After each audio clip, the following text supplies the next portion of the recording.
नमस्कार, आप देख रहे हैं न्यूज फॉर नेशन और मैं स्वाति पांडे आपके साथ। बिहार के आईपीएस अधिकारियों में बिहार छोड़ने की होड़ सी मची है। इससे पहले भी तमाम कई सारे ऐसे आईपीएस अधिकारी जिन्होंने अपन बिहार छोड़ करके वो केंद्र प्रतिनियुक्ति में चले गए।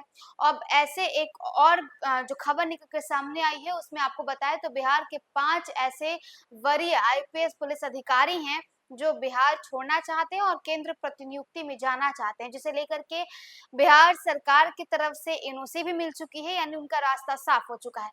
बिहार कैडर के ये 5 वरीय पुलिस अधिकारी आखिर हैं कौन, कौन से बैच के हैं जो अब बिहार छोड़ना चाहते हैं और केंद्र प्रतिनियुक्ति पाने के लिए उन्होंने अपना रास्ता साफ करवा लिया है। बिहार कैडर के आईपीएस अधिकारियों का सेंट्रल डेपुटेशन पर जाने और वापस लौटने का सिलसिला बदस्तूर जारी है। इसी क्रम में अब राज्य के 5 वरीय आईपीएस अधिकारियों के केंद्र प्रतिनियुक्ति पर जाने की प्रक्रिया अंतिम दौर में पहुंच गई है। विश्वस्त सूत्रों से मिली रही जानकारी के अनुसार बिहार सरकार द्वारा इनकी प्रतिनियुक्ति खातिर एनओसी यानी नो ऑब्जेक्शन सर्टिफिकेट जारी कर दिया गया है। साथ ही नीतीश सरकार द्वारा इन सभी आईपीएस अधिकारियों की सेवा गृह मंत्रालय भारत सरकार को सौंपने की प्रक्रिया भी आरंभ कर दी गई है। केंद्रीय सेवा में जाने से वाले पुलिस अधिकारियों में 4 एडीजी स्तर के अधिकारी और 1 आईजी स्तर के अधिकारी शामिल हैं।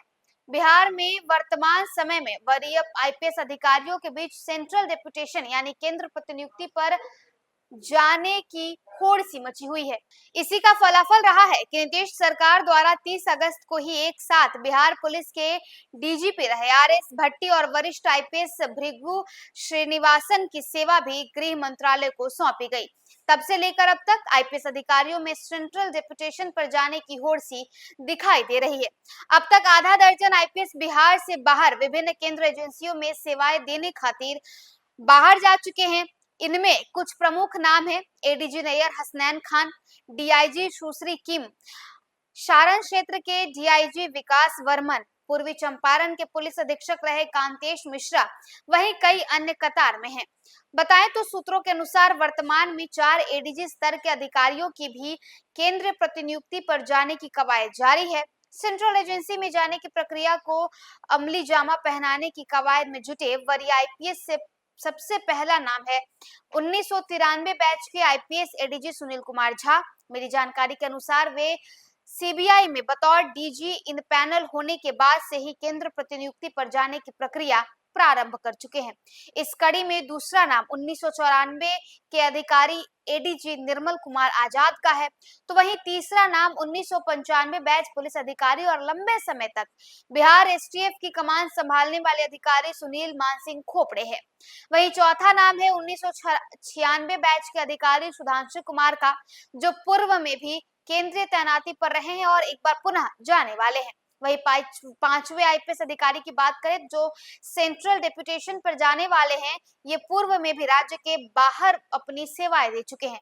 राकेश राठी बिहार कैडर के 2003 बैच के आईपीएस अधिकारी हैं और वर्तमान में पूर्णिया आईजी के पद पर तैनात हैं। इनके सीआईएसएफ में जाने की चर्चा बताई जा रही है।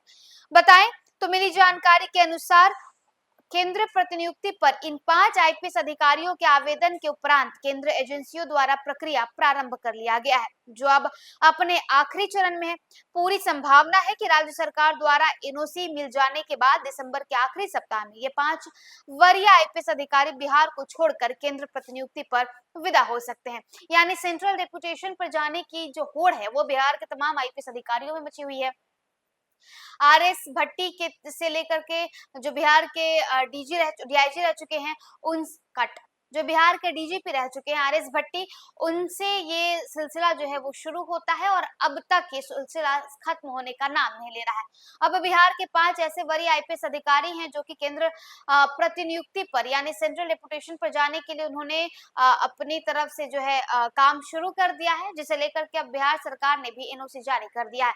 अब आपको बताएं तो दिसंबर के अगर पूरी प्रक्रिया कंप्लीट कर ली जाती है तो दिसंबर के आखिरी सप्ताह में ये केंद्र डेपुटेशन पे यानी सेंट्रल डेपुटेशन पर चले जाएंगे। फिलहाल इस अपडेट में बस इतना ही। आप देखते रहे न्यूज फॉर नेशन।